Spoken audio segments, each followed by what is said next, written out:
كل واحد فينا عاوز يتفرج على انمي، بس هيكون تايه في العالم الواسع ده وهيحتار يتفرج على مين. فعشان كده انا جايب لك الحل.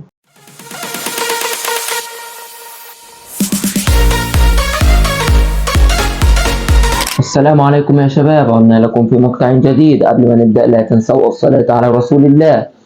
في المقطع بتاع النهاردة جبت لكم أفضل 7 أنميات بترتيب الخاص وربنا يستر. في المركز السابع واللي اتحجز لأنمي هانتر إكس هانتر، وعدد حلقات هذا الأنمي 148 حلقة. والأنمي ده الصراحة أسطوري، لكن اللي خلاه معانا في المركز ده اللي كاتبه مش منتظم، يعني بينزل شوية حلقات وبعد كده يقطع وينزل شوية حلقات وبعد كده يقطع، فهو ده اللي خلاه معانا في المركز السابع.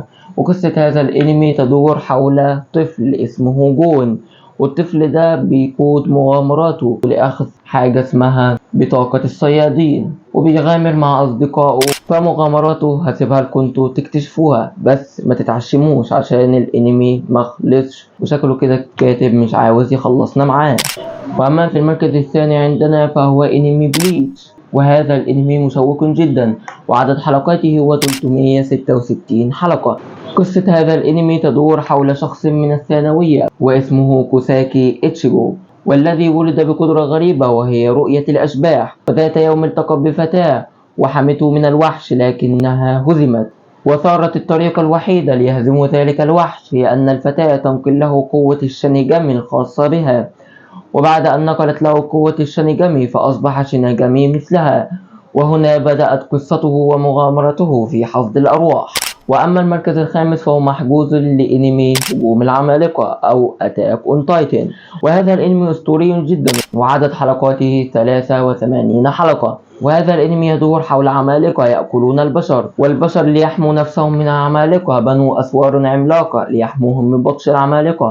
وهنا ولد بطل قصتنا إيرينيجا، وهو طفل يعيش مع والديه ومع بنت أخرى تسمى ميكاسا. وذات يوم من الأيام هجم العمالقة على قريتهم وقعدوا يدمروا فيها، وشاف إيرين أمه تؤكل أمام عينيه من العمالقة، فأقسم بعدها أنه سيبيد العمالقة بالكامل. وبذلك مغامرته بدأت مع ميكاسا وصديقه أرمن ليبطشوا بالعمالقة. وأما مغامرته في القضاء على العمالقة فسأتركها لكم. وأما المركز الخامس عندنا فهو لأنمي قاتل الشياطين أو كيكيتسو إنيابا، وعدد حلقاته هي 55 حلقة. وهذا الأنمي الأنيميشن والدراما فيه خرافية، والاستوديو الذي يقدمه خرافي. وقصة هذا الأنمي تدور حول شخص يدعى تانجيرو، كان يمشي ذات مرة ليحضر الحطب، وعند عودته لقي أسرته غارقة في دمائهم، فأقسم بعدها أنه سيقتل كل الشياطين، وأخته الصغرى هي الوحيدة التي أنقذت. لكن للأسف الفرحة ما تمتش وأخته تحولت إلى شيطانة. وهنا تبدأ قصته في محاولة إرجاع أخته بشرية كما كانت والبطش بكل الشياطين. فهل سينجح في ذلك؟ هذا ما سأتركه لكم. وأما في المركز الثالث عندنا فهو لأنمي ناروتو، وعدد حلقاته 720 حلقة بالإضافة إلى 9 أفلام وبالكثير من حلقات الفيلر. وهذا الأنمي يدور حول طفل يتيم يدعى ناروتو، وفي يوم من الأيام هاجم ثعلب عملاق قريته، وانتهى المطاف بذلك الثعلب مختوم في بطن ناروتو. وبذلك أهالي القرية تجنبوا ناروتو لخشيتهم أنه يصير هذا الوحش، لكن ناروتو لم يستسلم وأقسم أنه سيصبح الهوكاجي. فما الذي سيحدث في مغامراته المشوقة؟ ده الذي سأتركه لكم. وأما المركز الثاني فمحجوز للأنمي الذي حزن عليه كل الفانز لموت كاتبه، وهو أنمي دراغون بول. وهو أنمي يتحدث عن 7 كرات دراغون بول تحقق كل الأماني، وعن طفل جاء من الفضاء يدعى جوكو. جوكو يتدرب ليقاتل الفضائيين لأنه صار من الأرضيين وتعايش معهم. ما الذي سيحدث في مغامراته في قتال الفضائيين؟ ده اللي هتعرفوه انتوا. وفي الوهلة الأولى ستظن أنه أنمي ممل وقصته سطحية جدا، لكن صدقني أنه محمس جدا وأنا أنصح به بشدة.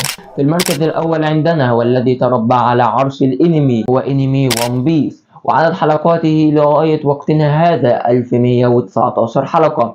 وقصة هذا الأنمي تدور حول القراصنة وهدفهم واحد وهو الحصول على كنز يدعى الون بيس، وقد تأجج أملهم في الحصول عليه بعد كلمات ملك القراصنة جول دي روجر المحفزة لهم. هنا تبدأ مغامرة بطلنا مونكي دي لوفي وطاقمه للحصول على كنز الون بيس ليصبح ملك القراصنة.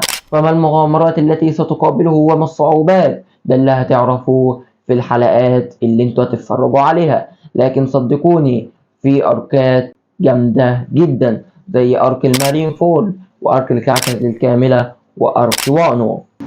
وكده وصلنا لنهاية مقطعنا. ما تنساش تكتب لي انت ترتيبك ايه تحت في الكومنتات، وعادي اللي انت تجيب انمي جديد انا ما جبتهوش. وبس ما تنسوش تدعمونا بلايك وشير وسبسكرايب وتفعلوا الجرس ليصلكم كل جديد.